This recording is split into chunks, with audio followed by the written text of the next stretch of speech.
के भाव हो कुछ करने का तो अवसर खुद आते हैं,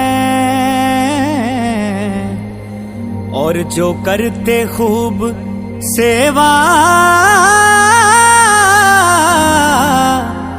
वो भाग्यशाली कहलाते हैं। सेवा सेवा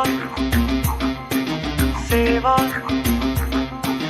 सेवा सेवा एक नेक कर्म है, सेवा हम सबका धर्म है, सेवा बड़े शान से करिए, सेवा कर्मों में परम है, सेवा एक नेक कर्म है, सेवा हम सबका धर्म है, सेवा बड़े शान से करिए, सेवा कर्मों में परम है सच्ची पूजा, सेवा सा कोई न दूजा, सेवा झुकना सिखलाती, सेवा सम्मान दिलाती, परमार्थ से करिए, निस्वार्थ से करिए, आलस को भगाए, मन को बहलाए, कोई धर्म न देखे, मतभेद मिटाए, शुभ भाव जगाकर हमें एक बनाए।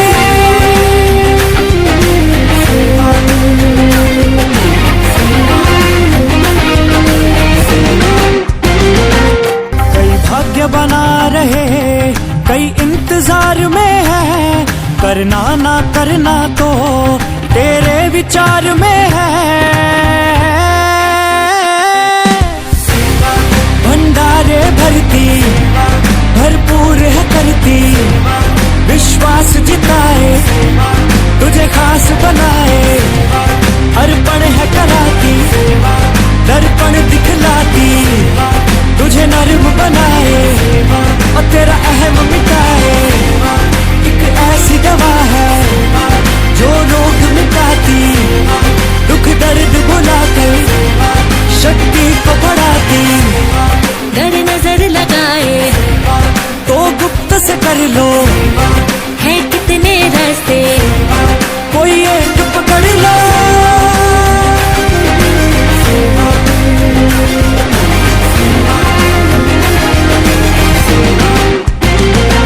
सही कहा है बड़ों ने, नेकी कर। उत्तम काम અને માનવતાનું કામ મંજીભાઈ તમે કરી રહ્યા છો। આના ઉપર તમે તમારા છાસ કેન્દ્ર માટે બે વાતો પ્રકાશિત કરો। जय भगवान। पहले तो मारे गायों तो स्टार्टिंग भी है 6-7 वर्ष थी गायों तो हूँ राखू छूँ, पण तेरे 4-5 गायों थी। ये 4-5 गायों ने अमे छास करता था। ये छास अमारे अहींया वाड़ीओं में कोई लेवा ना आवे ने एटले नाखी देता था अमारा घरना। એટલે એ છાશ નાખી દેતા હતા ને એટલે મનને બહુ આમ આઘાત લાગતો કે માણસોને બચારાઓને ખાવા નથી મળતું અને આપણે અહીંયા છાશ નાખી દેવી પડે। એટલે પછી મેં એક એવો વિચાર રજૂ કર્યો પરિવારમાં કે ભાઈ મારે આવી રીતના છાશ કેન્દ્ર કરવું મિત્ર વર્તુળમાં કે પરિવારમાં। તો કે વાંધો નહીં મંજીઘર અમે સપોર્ટ આપશું। એટલે એ હિસાબે અમને ખાલી ટેકાની જ જરૂર હતી, એટલે આપણે એ હિસાબે છાશ કેન્દ્ર ચાલુ કર્યું અને અત્યારે નાના મોટા જીવ 40 જીવ છે મારી કને ગાયોના અને સાંજ સવાર મિનિમમ 500-600 લીટર છાશ થાય છે। એ ત્યાં 600-700 લીટર રોજની ત્યાં કેન્દ્રે વિતરણ થઈ જાય છે। આખો દી પીવાની બી ચાલુ હોય છે અને જે માણસોને કોઈ પ્રસંગ હોય કે ઘરે ખાવા માટે કોઈ 2 લીટર 4 લીટર અમે કોઈ દી કોઈને ના પાડતા ને જેટલી માંગે એટલી આપી। આવી રીતના આપણે પ્રેરણા મળે। ખૂબ ખૂબ ધન્યવાદ મંજીભાઈ, ખૂબ ખૂબ અનુમોદના। આવા સુંદર કામ હંમેશા તમે કરો અને આગળ સુધી લાંબી સફર સુધી ટકાવી રાખો। આ છાસ કેન્દ્રનું જે મંજીભાઈ જે કામ કરી રહ્યા છે તેની સાથે કોઈ દાતા કે કોઈ દાનવીર સાથે નથી। મંજીભાઈ સ્વખર્ચે પોતાના ઉપર અને પોતાની રીતે આ કામ કરી રહ્યા છે। અને એમની પાસે જે છાસ કેન્દ્ર સિવાય ઘી પણ બને છે અને ઘી એમનું સારી રીતે સેલ થાય છે। તે પણ અમને તમે આ વિડીયોની અંદર જોઈ શકશો। જે તમને મંજીભાઈની પાસેથી તમારે કોઈને ઘી લેવું હોય તો એમની પાસે ગીર ગાયનું સુંદર અને સરસ ગીત અમને મનજીભાઈની સંગાવી શકશે. શ્રી નાનજી દાદા વાવિયા પરિવાર તરફથી નિસ્કુલ છાસ કેન્દ્ર આ રામનવમીના દિવસે આ છાસ કેન્દ્રની મનજીભાઈ શરૂઆત કરી હતી અને હવે આવનારી રામનવમીને દિવસે આ 1 વર્ષ પૂર્ણ કરશે.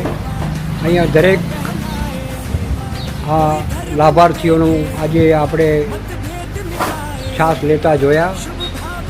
મનજીભાઈ માણસો પાણી પીવડાવી નથી શકતા અને તમે છાસ કેન્દ્રનું આટલું સરસ કામ કર્યું છે અને જે લાભાર્થીઓ જે આજે જે અહીંયાથી લઈને ગયા છે મેં જોયા, ખરેખર ખુશખુશાલ હતા. આ કાર્ય કાંઈ ઇઝી નથી, બહુ કઠિન છે. એને બનાવવું, વલોવવું, દોવવું, અહીંયા લઈ આવવું અને પાછું ને ટોટલી મફત. માણસો તો નફાની માટે આ કામ કરે, બિઝનેસ હોય કે એની અંદર આપણને કાંઈક ફાયદો થાય, પણ આ ફાયદાની વાત નથી. મનજીભાઈ ખરેખર આપણે જાણ્યું કે લગભગ મહિને દાડે લગભગ 30,000 જેવી તમારી આની અંદર ઘરના તમારે ભરવા પડે છે અને જે મહેનત છે અને જે કામ છે એ તો પાછું અલગ. આખા પરિવારને આની સાથે આપણે જોડવા પડે છે. આ સરળ કામ નથી અને આ જે કામ તમે કરી રહ્યા છો એના માટે ખૂબ ખૂબ અભિનંદન, ખૂબ ખૂબ ધન્યવાદ અને તમારું કામ ખૂબ સફળ થાય અને આવી જ રીતે આગળ ચાલે એવી આપણે પ્રભુને પ્રાર્થના કરીએ. નાનજીભાઈ, મનજીભાઈ અને અખાભાઈ અને એમના કાકા આજે અહીંયા હાજર છે અને એમનું કામ જોઈને ખૂબ આનંદ થયો. ખૂબ ખૂબ ધન્યવાદ. જય હો.